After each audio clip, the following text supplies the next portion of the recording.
I'm Meg Mcniel, and I'm a tattooer.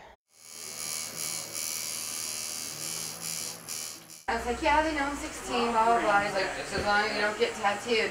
I've been tattooed since I was 13. I got my first, I got one on my, forearm when I was in high school, 16. For homecoming, my senior year, which I'm not a big, homecoming person, I had a dress specially made to cover, my arm. It had long sleeves, but the shoulders were open, but it covered this, and it covered my ankle. And I tattooed myself with a needle and thread and India ink when I was 13. And I tattooed a couple of my friends, hand poking it. I did most of my practicing on fruit and dead animals, and then, or dead pigs. Drawing, painting, sculpting, crafting, anything that's, slightly artistic, I probably have done. Sewing, I was a seamstress for a long time. I don't remember ever, there being a tattooed person in my life, my parents didn't have tattooed friends, my parents weren't tattooed.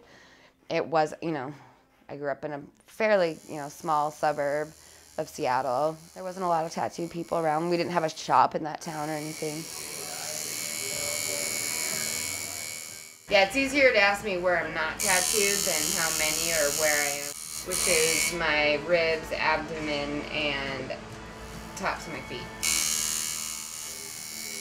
I put up a lot of the stencils of tattoos that I liked doing.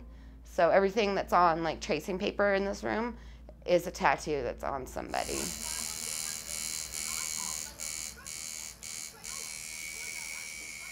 I ended up wanting to sell a shop, and I jumped on it, and Danny, had been here with me the whole time, and it was just seemed like the perfect partnership, and it really has been.